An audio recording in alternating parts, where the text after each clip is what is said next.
आत्मीय भाइयों और बहनों, इंद्रिय संयम पुस्तक गायत्री मंत्र के देह अक्षर की व्याख्या लेखक पंडित श्री राम शर्मा आचार्य।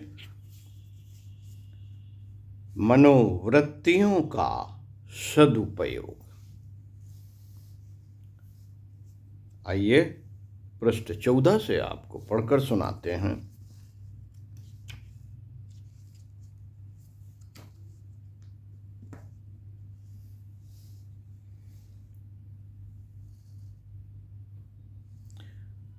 पिछले वीडियो में आपको हानिकारक आवेशों को पढ़कर बताया गया था। इसी क्रम में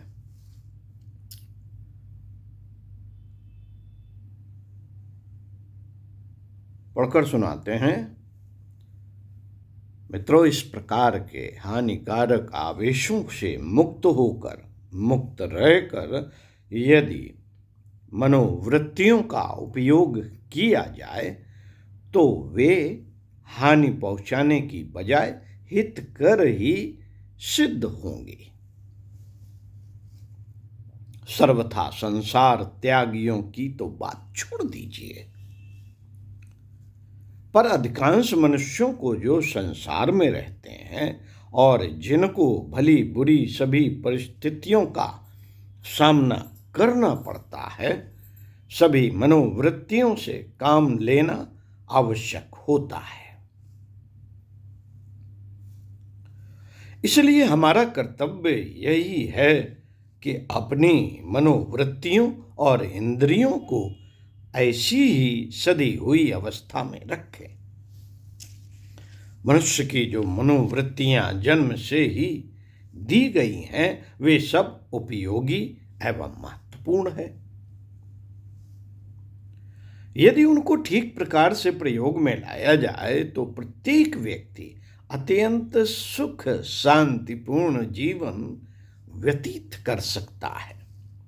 हम देखते हैं कि दुर्भाग्यवश लोग उनका सदुपयोग करना नहीं जानते और उन्हें बुरे मार्ग से खर्च करके अपने लिए तथा दूसरों के लिए दुखों की सृष्टि करते हैं। हम देखते हैं कि कई मनोवृत्तियों की संसार में बड़ी निंदा होती है। कहा जाता है कि यह बातें पाप और दुख की जड़ हैं। काम, क्रोध, लोभ, मोह,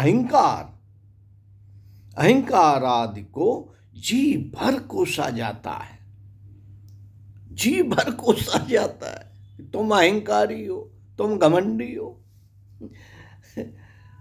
तुम क्रोधी हो, तुम लोभी हो, तुम्हारे अंदर मोह की मात्रा ज्यादा है, काम की मात्रा ज्यादा है। इन्हीं सब बातों को लेकर जी भर कर कोसा जाता है और कहा जाता है कि इन्हीं के कारण संसार में अनर्थ हो रहे हैं और तुम दुखी हो, तुम परेशान हो।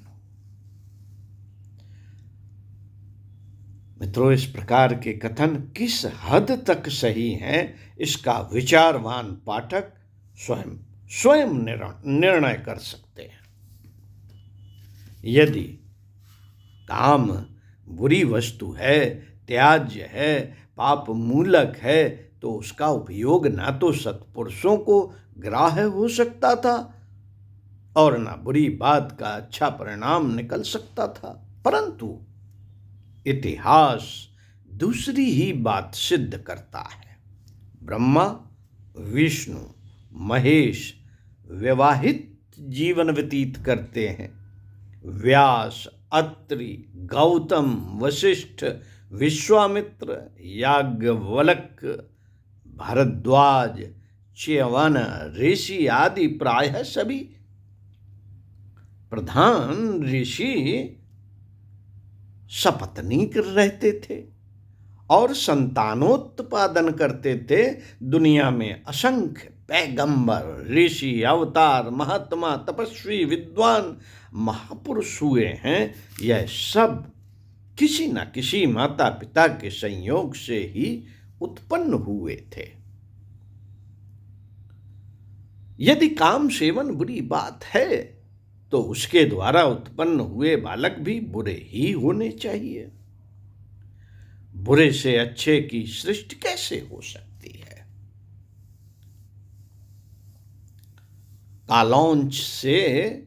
कालौंच से सफेदी कैसे निकल सकती है? इन बातों पर विचार करने से स्पष्ट हो जाता है कि काम स्वयं कोई बुरी वस्तु नहीं है। परमात्मा ने अपनी सर्वश्रेष्ठ कृति मनुष्य में कोई बुरी बात नहीं रखी। काम भी बुरी बात नहीं, बुरा केवल काम का दुरुपयोग है। दुरुपयोग करने से जो अमृत भी विष बन सकता है, पेट की सामर्थ्य से अधिक अमृत पीने वालों को भी दुख ही भोगना पड़ता है, दुख भोगना पड़ेगा। मित्रों, क्रोध के ऊपर विचार कीजिए। क्रोध के ऊपर विचार कीजिए। क्रोध एक प्रकार की उत्तेजना है जो आक्रमण करने से पूर्व, छलांग मारने से पूर्व आनी अत्यंत आवश्यक है। लंबी छलांग कूदने वाले को पहले कुछ देर से दौड़कर आना होता है, तब वह लंबा कूद सकता है। यदि यूं ही शांत खड़ा हुआ व्यक्ति अचानक छलांग मारना चाहे तो उसे बहुत कम सफलता मिलेगी। अपने भीतर घुसी हुई तथा फैली हुई बुराइयों से लड़ने के लिए विशेष उत्साह की आवश्यकता होती है, और वह उत्साह क्रोध द्वारा आता है। यदि क्रोध तत्व मानव वृत्ति में से हटा दिया जाए तो बुराइयों का प्रतिकार नहीं हो सकता। रावण, कंस, दुर्योधन, हिरण्यकश्यपु, महिषासुर जैसों के प्रति यदि क्रोध की भावनाएं न उत्पन्न होती तो उनका वध कैसे होता?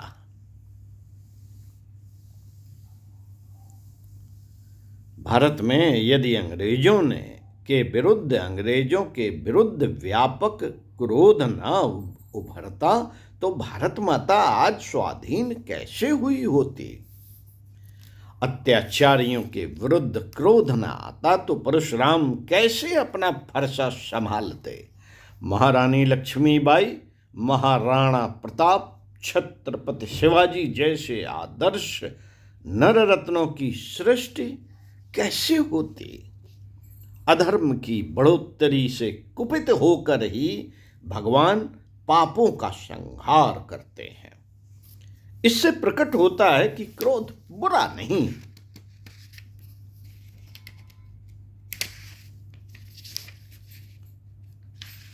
क्रोध बुरा नहीं। लोभ को ले लीजिए।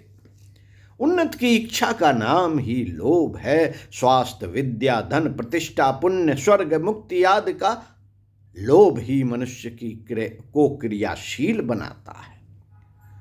यदि लोभ ना हो तो ना किसी प्रकार की इच्छा ही उत्पन्न होगी, और इच्छा के अभाव में उन्नत के लिए प्रयास करना भी ना हो सकेगा। फलस्वरूप मनुष्य भी कीट पतंगों की तरह भूख और निद्रा को पूर्ण करते हुए जीवन समाप्त कर देगा।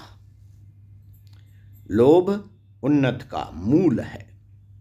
पहलवान, विद्यार्थी, व्यापारी, किसान, मजदूर, लोकसेवी, पुण्यात्मा, ब्रह्मचारी, तपस्वी, दानी, सत्संगी, योगी आदि सभी अपने दृष्टिकोण के अनुसार लोभी हैं। जिसे जिस वस्तु की आवश्यकता है, जो जिस वस्तु का संचय करने में लगा हुआ है, उसे उस विषय का लोभी कहा जा सकता है। अन्य लोभों की भांति धन का लोभ भी बुरा नहीं है। यदि बुरा है तो भामा शाह का, जमनालाल बजाज का धन संचय भी बुरा कहा जाना चाहिए। परंतु हम देखते हैं कि इनके धन संचय के द्वारा संसार का बड़ा उपकार हुआ, और भी अनेकों ऐसे उदार पुरुष हुए हैं जिन्होंने अपने धन को सत्कार्य में लगाकर अपनी कमाई को सार्थक बनाया। ऐसे लोभ में और निर्लोभता में कोई अंतर नहीं। निंदा तो उस लोभ की जाती है जिसके कारण अनीति पूर्वक अनुचित धन संचय करके उसको कुवासनाओं की पूर्ति में व्यय किया जाता है, जोड़ जोड़ कर अनुपयुक्त अधिकारों के लिए छोड़ा जाता है। लोभ का दुरुपयोग ही बुरा है। वस्तुतः लोभ वृत्ति की मूलभूत रूप से निंदा की जा सकती है। मित्रों, मोह का प्रकरण ऐसा है, यदि प्राणी निर्मोही हो जाए तो माताएं अपने बच्चे को कूड़े करकट के ढेर में फेंक आया करें, क्योंकि इन बालकों से उनको लाभ तो कुछ नहीं, उल्टी हैरानी ही होती है। फिर मनुष्य तो यह भी सोच ले कि बड़ी होने पर हमारी संतान हमें कुछ लाभ देगी, पर बेचारे पशु पक्षी तो यह भी नहीं सोच सकते। उनकी संतान तो बड़ी होने पर उन्हें पहचानती तक नहीं, फिर सेवा का तो प्रश्न ही नहीं उठता। रक्षा की सभी क्रियाएं मोह के कारण होती हैं। शरीर का मोह, यश का मोह, प्रतिष्ठा का मोह, कर्तव्य का मोह, स्वर्ग का मोह, साधन सामग्री का मोह यदि न हो तो निर्माण उत्पादन न हो और रक्षा की व्यवस्था भी न की जा सके। ममता का भाव न रहे तो मेरा कर्तव्य भी न सोचा जा सकेगा। मेरी मुक्ति, मेरा कल्याण भी कौन सोचेगा। अपनी संस्कृति, अपनी देशभक्ति को भी लोग भुला देंगे। एक दूसरे के प्रति प्रेम का बंधन कायम न रह सकेगा और सब लोग आपस में उदासीन की तरह रहा करेंगे। क्या ऐसा नीरस जीवन जीना कोई मनुष्य पसंद कर सकता है? कदापि नहीं। मोह एक पवित्र श्रृंखला है जो व्यष्टि को समिष्ट के साथ, व्यक्ति को समाज के साथ मजबूती से बांधे हुए है। यदि यह कड़ी टूट जाए तो विश्व मानव की सुरम्य माला के सभी मोती इधर उधर बिखर कर नष्ट हो जाएंगे। साथियों, मोह का अज्ञान जनित रूप ही त्याज्य है। उसके सदुपयोग की ही भर्त्सना की जाती है। इस प्रकार मद, मत्सर, अहंकार आदि निंदित वृत्तियों के बारे में समझना चाहिए। परमात्मा के प्रेम में झूम जाना सात्विक मद है। क्षमा करना, भूल जाना, अनावश्यक बातों की ओर से उपेक्षा करना एक प्रकार का मत्सर है। आत्मज्ञान को, आत्मानुभूति को, आत्म गौरव को अहंकार कहा जा सकता है। इस रूप में यह वृत्तियां निंदित नहीं, इनकी निंदा तब की जाती है जब यह संकीर्णता पूर्वक तुच्छ स्वार्थों के लिए स्थूल रूप में प्रयुक्त होती हैं। मित्रों, मानव प्राणी प्रभु की अद्भुत कृति है। इसमें विशेषता ही विशेषता भरी है। निंदनीय एक भी वस्तु नहीं। इंद्रियां अत्यंत महत्वपूर्ण अंग है। उनकी सहायता से हमारे आनंद में वृद्धि होती है तथा उन्नत में सहायता मिलती है। पुण्य परमार्थ का लाभ होता है। पर यदि इन इंद्रियों को उचित रीत से प्रयुक्त न करके उनकी सारी शक्ति अत्यधिक अमर्यादित भोग भोगने में खर्च कर डाली जाए तो उससे नाश ही होगा, विपत्तियों की उत्पत्ति ही होगी। इस प्रकार काम, क्रोध, मोह आदि की मनोवृत्तियां परमात्मा ने आत्मोन्नत तथा जीवन की सुव्यवस्था के लिए बनाई हैं। इनके सदुपयोग से हम विकास पथ पर अग्रसर होते हैं। इनका त्याग पूर्ण रूप से नहीं हो सकता।